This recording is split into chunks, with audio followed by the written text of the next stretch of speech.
What would you do if a politician promised you something for free and then within days you were paying more than ever? And then the president of the United States got involved because this is exactly what just happened in New York City. The story begins with President Donald J. Trump, the sitting president of the United States, and Zohran Mamdani, a New York City political figure who ran on one of the boldest promises imaginable: free public transit. Free buses, free relief, no more fare pressure on working New Yorkers. And then overnight, it collapsed. The Metropolitan Transportation Authority, the MTA, raised subway and bus fares from $2.90 to $3. There was no phase-in, no grace period, just higher costs, days after Mamdani's promise. Now, this is when voters snapped. Supporters turned, and suddenly this wasn't just a local transit issue anymore. Because when trust breaks this fast, it doesn't stay contained. President Donald Trump, he didn't miss it, he didn't brush it off, and he didn't treat it like some kind of a political noise, especially after threats, backlash, and public admissions started surfacing. So here's why this matters for you. If this can happen in the largest city in America, with cameras everywhere and promises made in plain English, it can happen anywhere. Well, tonight we're going to go ahead and break this down, how this escalated so fast, why voters feel played, and what happens next when reality hits ideology head on. Stay with me, guys, because this story only gets worse from here. Drop a like and subscribe to the channel. Okay, here's where the story stops being local. The story is not just about a fare hike. It's about President Donald J. Trump, the sitting president of the United States, watching a political collapse unfold in New York City fast enough that it demanded national attention. Now, on one side, you have Zohran Mamdani, who ran on one of the clearest, boldest promises imaginable: free public transportation, free transit, free buses, not reduced fares, not pilot programs, free buses. Free relief for working New Yorkers. Anybody remember that? Drop a yes. Now, on the other side, you have reality delivered by the Metropolitan Transportation Authority, the MTA. Now, within days of Mamdani taking office, subway and bus fares jumped from $2.90 to $3. There was no delay. There was no cushion, no explanation that matched the campaign rhetoric and the campaign promises. Now, that speed matters. It does. Now, this wasn't a policy debate stretched over months. This wasn't a gradual budget squeeze. This was an immediate contradiction. It was so fast that voters barely had time to process what happened before the backlash began. And so when something collapses this quickly in America's largest city, the consequences don't stay confined to City Hall. Now, let's go ahead and strip the emotion out just for a moment, and let's walk through exactly what happened. So the Metropolitan Transportation Authority, and not Zohran Mamdani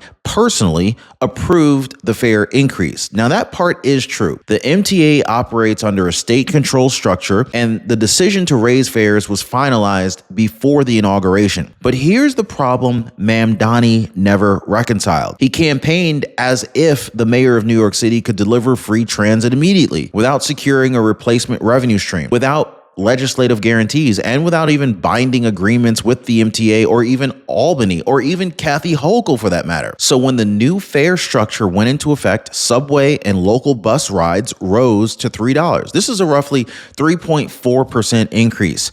Express bus fares climbed even higher than that. At the same time, the MetroCard phase-out accelerated, forcing riders into Omni tap-to-pay systems. This is another friction point for daily commuters. Now, there was no mechanism in place to offset fares. There was no emergency funding. There were no executed tax changes, no bridge plan. That's the disconnect. You cannot promise free while the system that you rely on is legally obligated to raise prices and then act surprised when it all happens. So this is the moment that the tone changed, because for the people who voted for Zohran Mamdani, this wasn't just another policy disappointment. It felt personal. They didn't lose a theoretical benefit. They lost money immediately on something that they use every single day. Public transit isn't optional in New York City. It is groceries, it's rent, it's getting to work on time. And when fares jumped to $3 just days after being told free is coming, free buses are coming, it triggered something deeper than anger. It triggered embarrassment. People felt played. This is where the word scam landed once and only once, because this is how supporters themselves started describing it. Not critics, not opponents,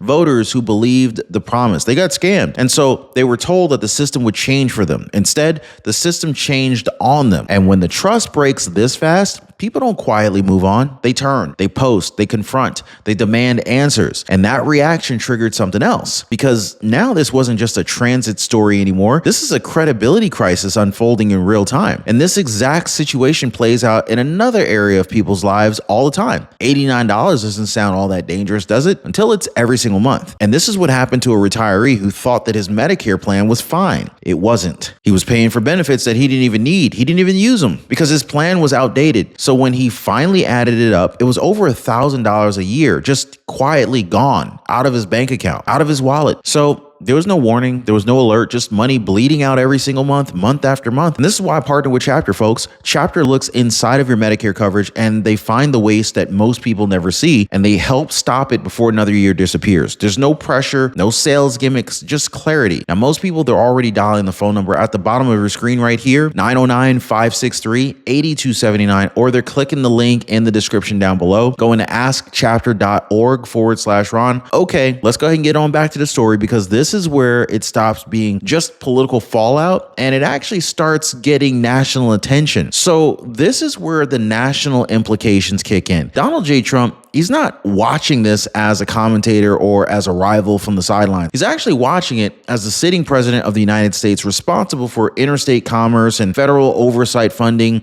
and even civil rights enforcement. New York City isn't just another city. It is the country's largest economic engine, a transportation hub, and a bellwether for policy experiments that other cities copy. And so when government breaks down this quickly, when public trust collapses overnight, it sends a signal far beyond City Hall. Add to that the intensity of the backlash, the rhetoric escalating online, and reports of threats tied to the fallout. And this stops becoming local politics. It becomes a stability issue. Presidents don't need to agree with a mayor to pay attention. They need to understand whether chaos is spreading, whether federal laws may be implicated, and whether intervention could become necessary. Now, Trump didn't insert himself emotionally. He noticed something structurally wrong, and he didn't miss how fast it was unraveling. So this is where it gets worse. As the backlash intensified, attention shifted from fares to legal exposure. So the U.S. Department of Justice doesn't step in over bad optics. It steps in when policies, rhetoric, or enforcement risk violating federal law. That's why the public warning from Harmeet Dillon, Assistant Attorney General for Civil Rights, this is why this matters. The issue was not about a 10-cent increase. It was about the direction of governance. Statements about taxing or targeting specific neighborhoods, talk of property seizure,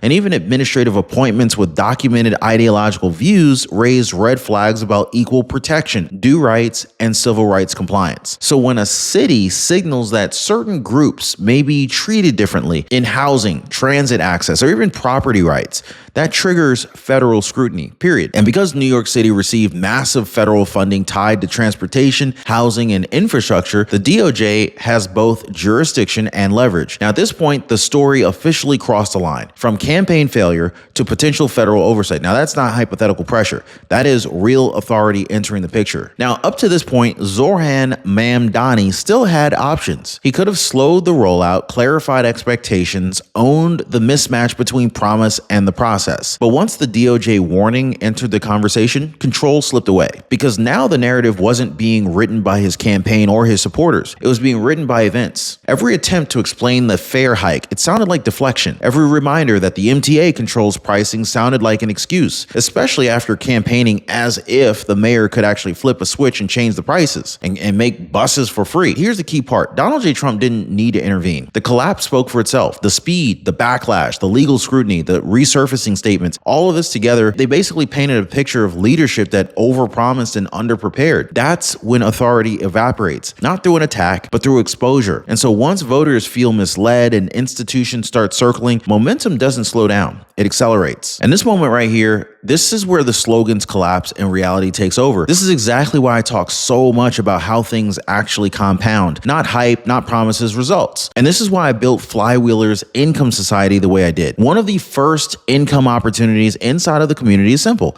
Members can now earn referral commissions by simply inviting others who genuinely want to learn about recurring income and asset building. Now, there's no gimmicks, there's no pressure, just alignment. The entire group is built around the whole flywheel concept, compounding ideas, compounding compounding income and compounding relationships over time. So when people win together, momentum builds naturally. Now, if you want to understand how that works, see the mechanics that are behind it, and decide whether the group fits your goals, I'll go ahead and leave the link for you down below in the description so that you can check out the Flywheel Income Society down below. All right, guys, so let's get back to the story, because from here on out, this stops being about messaging and it actually starts becoming a lesson in execution. So this right here is exactly where the story picked up weight. So as the fair collapse dominated headlines, attention started to shift to Sia Weaver. She's a senior figure that's tied to Zoran Mamdani's administration, not because of a single comment, but because of a pattern. Old statements resurfaced calling for the seizure of private property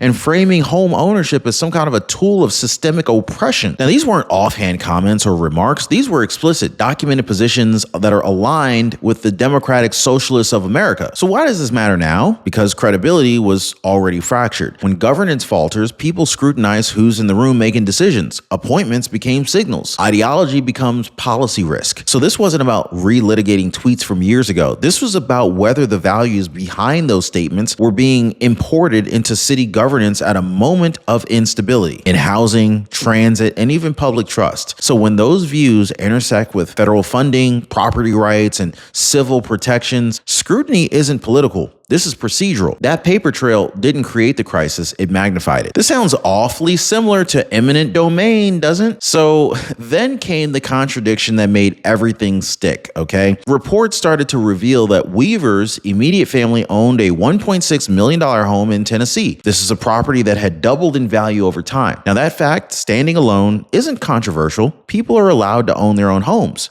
Wealth is not a crime. The issue was alignment. Now, you can argue for systemic reform, you can criticize housing markets, but when rhetoric condemns home ownership as immoral while benefiting directly from it, trust collapses. This wasn't a smear, this was math and public records. And at a moment when New Yorkers are being told to accept higher costs, tighter rules, and ideological experiments, that disconnect landed hard. Not emotionally, logically. There was no mocking needed. The contrast spoke for itself. Now, in politics, hypocrisy doesn't just undermine a message, it delegitimizes enforcement. People stop asking what you want to do, and they start asking why they should listen to you in the first place. And that's a very dangerous place for any administration to be. But at this point, it was very clear that this was never about buses. Transit was just the trigger, the first domino. What actually detonated was confidence. Confidence in competence, confidence in honesty, confidence that slogans were backed by executable plans. So once Zoran Mamdani's free transit promise collapsed in days, people stopped debating fares. They started questioning everything else. Housing, taxes, property rights, eminent domain, enforcement, authority. That's when the story escaped the policy lane and it entered into the credibility lane. Because if you can be that wrong, that fast on your signature promise, voters don't assume the rest will magically improve. They assume the same pattern will repeat. And this is exactly why this traveled up so quickly. Not because critics amplified it, but because supporters recognized it. The disappointment wasn't illogical, it was practical. This wasn't Trump attacking Mamdani. This was Mamdani's own narrative breaking under pressure in New York City on the biggest stage imaginable. In the Big Apple. So this is why this matters beyond transit. Once trust is gone, no policy survives intact. And so here's the part that most people were never told. Free transit is not just a moral decision. It's an operational one. Someone always pays, whether it's the riders, the taxpayers, or service quality. So in New York City, transit already operates near capacity. Removing fares without replacing revenue, this is going to deliberately and directly increase crowding. It slows the boarding times and it extends dwell times at stops. More riders don't mean better service unless infrastructure expands at the same pace, and that requires even more money up front. Cities that experiment with fare-free models either limit their routes, restrict the hours, or offset costs with dedicated funding streams. None of that was locked in on here. The Metropolitan Transportation Authority relies on fare revenue to maintain service, pay their workers,